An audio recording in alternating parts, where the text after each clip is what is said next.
education remains a vibrant tool and a formidable ladder for societal development, whether we like it or not. If we are to produce philosopher kings into the society, people can do things, people who are problem solvers, people who are good thinkers, then we have to ensure that we play our quota in the education of our child. Yes, and most of my activities will revolve around parents, teachers, and students, not even with the government, because we can also work around certain pitfalls. We also have to do our own quota. Very, very important. So today, like you can see, the topic we are considering is improving linguistic competence.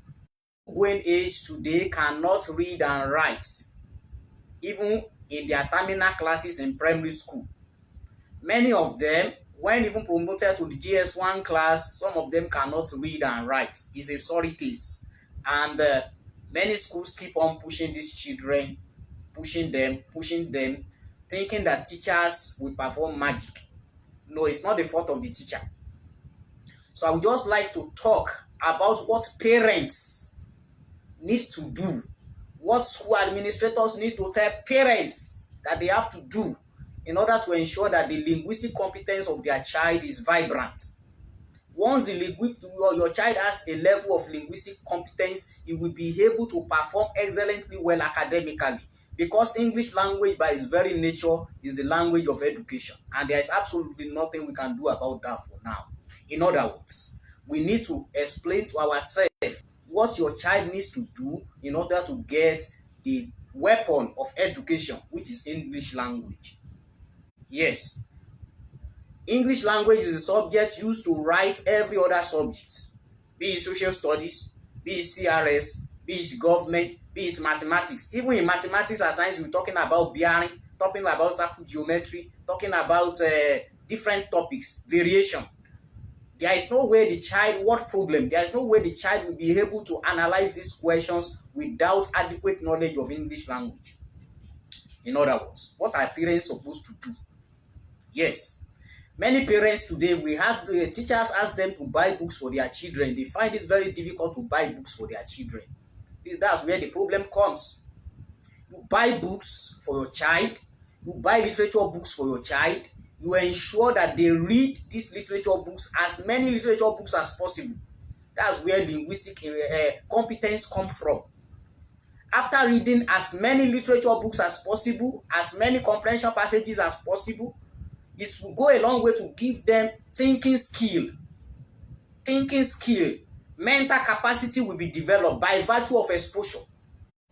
How does a child get exposed? It's either through reading or through first-hand information, through the society. These are the ways through a child gets exposed. Let them communicate, let them read. Reading is a receptive skill. Before you can be a good talker or a good writer, you have to be able to read. And how do they enjoy what they are reading? Is by being able to at least have a good weapon of the language, which is the vocabularies. Then you encourage them to learn different vocabularies by virtue of buying them a dictionary. In the primary school, at least get them pocket dictionary. As they get to junior secondary school, they are already needing advanced learners dictionary. It goes a long way for them to improve. What are the things that parents need to do? I've mentioned buying books, buying English textbook, buying different textbooks for them, buying even Yoruba textbooks, literature of Yoruba, buy it for them. Grammar, Akomolede, buy it for them. It goes a long way. We in recent time we threw away the Yoruba language, saying the language is this, that.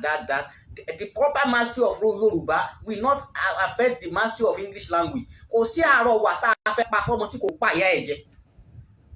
It's the case of Amukun Eruewo. It's not the teacher. The teachers are not magicians. Me, I'm not here to deceive anybody. Parents need to be up their game in the training of their children. They have to be up their game. Supervise them. Supervise them. Have plan of actions for them. Let them place them under reading regimen. We are not all saying that leisure is bad. They will play. They have time to play. They have time to watch film. They have time to be engaged in one activity or the other. But it is important and incumbent for parents. It is important for parents to ensure that children go through regimen, study regimen. It should be a lifestyle for them. They read as many things as possible. This is how they develop linguistic competence. They read. You place them under regimen. Even at times, parents need to play very key and active role in ensuring that these children are asked questions. You read with your children, you ask questions, most especially in the formative stages. Let them conquer the problem of reading and understanding in their primary school before they get to secondary school. Without this, you are only wasting money in private schools. You are only wasting your funds. These are the things that parents need to do. Ensure that you provide for them to listen to educative programs on radios and television. Educative programs on radio and television. Ensure that they listen to it. Ensure we learn by listening to others who are good, who are excellent. When they have sound language, they will be able to perform adequately well in their studies. But if you as a parent think teachers are the ones to do all these things, you are on your own. I'm not here to deceive anybody. I'm a voice. I'm a voice in the educational sector, and I cannot be gagged. Yes.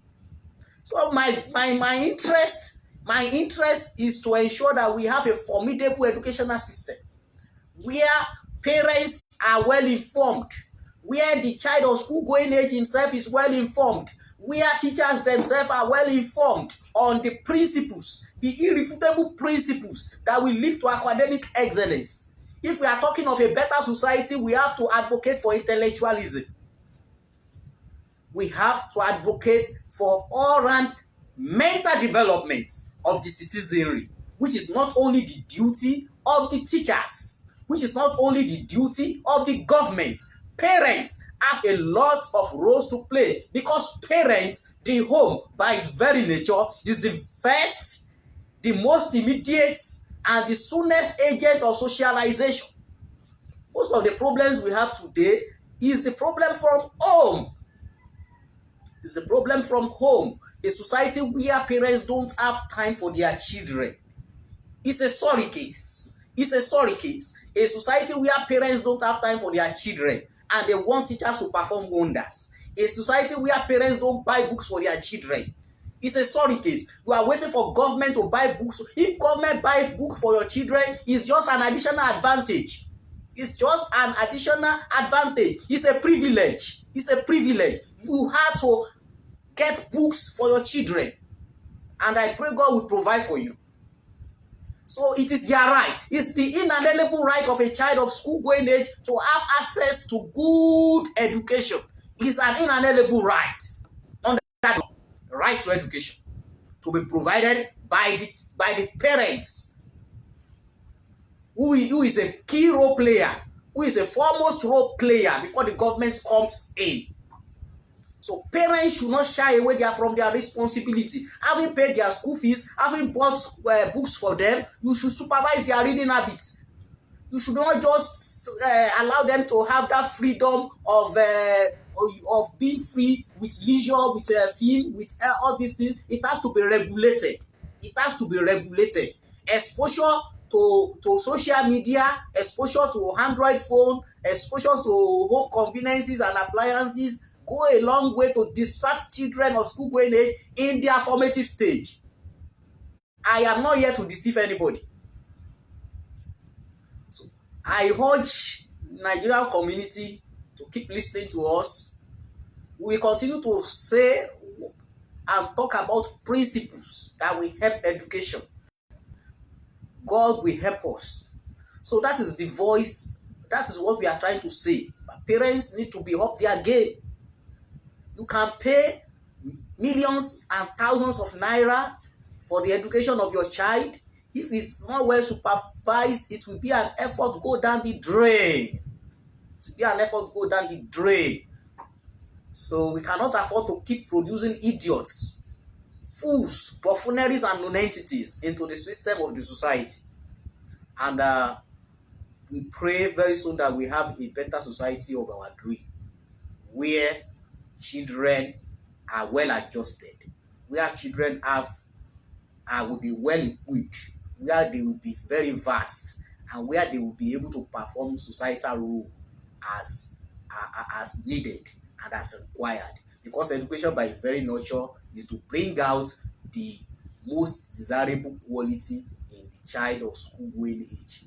Parents should not shy away from their responsibility. Ẹ̀yin òbí, ẹ ní láti supervise àwọn ọmọ yìí, ẹ ní láti ra ìwé fún wọn, ẹ ní láti make sure wípé they are not too convenient. Ẹ ní láti ensure some children don't even have ordinary reading lamp and reading table and chair. They don't let us assume that these children know what to do. You are the one to tune them. Àwa la máa tún wọn, àwa la máa advise wọn, àwa la máa sọ fún wọn nǹkan tó máa ṣe, tẹ́kọ̀ọ́ wọn fi máa dá. There is no child that is not brilliant. We have two factors that affect the education of the child: the hereditary factor and the environmental factor. Nínú environmental factor, nínú ẹni parent wa, the teacher is just one factor out of several other factors that can affect the education of the child. Quote me anyway. Because under educational research, we'll be talking about dependable variable and independent variable. Dependent variable, independent variable. The teacher factor is just one factor. All other environmental factors need to be in place. Parents need to know what they are doing. You cannot just afford to be wasting your time.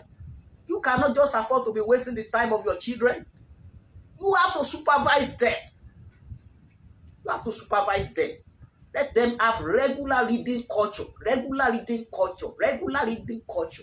Regular reading culture. No other way. No other way.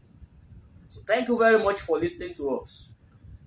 This is the voice of Kehinde Ogushiji, the anchor of Pedagogues Educational Consultancy Services, an educational research institute and facilitating firm geared towards bringing the greatest education, preaching educational philosophy with apt tendencies for African improvement. So thank you very much. Keep sharing our videos, keep sharing our tips, keep liking our videos, and keep encouraging us in one way or the other. And very soon we declare that we believe that the society that we want, will be able to have it. The society, because education remains a vehicle for social change and a ladder for societal improvement. We love Nigeria. We love all children of school-going age. We love everybody who is contributing to the development of education. We love teachers, because teachers, by their very nature, are the greatest gift of any country. Teachers are great, and there is no controversy about that. Teachers are nation builders. Teachers are good, and they are friends to parents. They are friends to the society. So let's encourage the activities of the parents, of the teachers, by parents contributing their own quota when needed. Thank you, and God bless. Bye for now.